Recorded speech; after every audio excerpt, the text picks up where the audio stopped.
Career goals ఖచ్చితంగా తీసుకోండి. Career అంటే ఇప్పుడు గుర్తుపెట్టుకోండి అమ్మా, ఎంబీఏ చేసి ఇంజనీరింగ్ 4 సంవత్సరాలు చదివి అమ్మా నాన్న డబ్బులు, నీ ఎనర్జీ, ఎమోషన్స్ అంతా ఆ బస్సులలో జర్నీ ట్రావెలర్స్ లాగా బస్సులలో ఊగి ఊగి చేసి తర్వాత నాన్న నాకు కిక్కు రాలేదని చెప్పేసి మళ్ళీ ఎంబీఏకి వెళ్ళిపోవటమో, లేదా నాకు కిక్కు రాలేదని చెప్పేసి మనలాగా కెమెరా పట్టుకొని I want to become a photographer అనటమో, ఇలాంటిది కాదు. కెరియర్ గోల్స్ సెలెక్ట్ చేసుకునేటప్పుడు be careful. What is your passion, what is your inner voice. మీ పిల్లలకి ఇది చెప్పగలిగితే ఐల్ బీ హ్యాపీ. ఎవరైతే పేరెంట్స్ ఉన్నారో ఇక్కడ చాలా సంతోషిస్తాం. ఎందుకంటే అట్లా కాదు, ఒక అమ్మ అంటది నేను డ్యాన్స్ నేర్చుకుందాం అనుకున్నా కానీ నేను నేర్చుకోలేదు, నా బిడ్డ కన్నా నేర్పిస్తా. అబ్బా, బిడ్డ అప్పటికే ఇంత ఉంటుంది.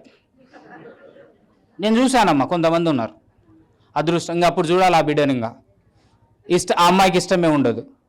ఇంకొక ఆయన అంటాడు నేనైతే ఇది చేద్దాం అనుకున్నా, నా కొడుకుని ఇది చేస్తా, నేను ఆర్మీలో జాయిన్ అవ్వాలనుకున్నా, నా కొడుకును ఆర్మీలో జాయిన్ చేపిద్దాం. ఆర్మీయా, వాడు ముందే నాకంటే చిచ్చూరగా తయారై ఉంటాడు, కిరాక్ గాన్ లాగా ఉంటాడు, ఆయన ఆర్మీ అంటాడు. ఫిట్నెస్ చెక్ చేసుకుంటే హార్డ్లీ పొద్దున్న లేచి 3 కిలోమీటర్లు వాకింగ్ కూడా చేయలేడు, రన్నింగ్ పక్కకు పెట్టు, ఆయన ఆర్మీకే పంపించాలని.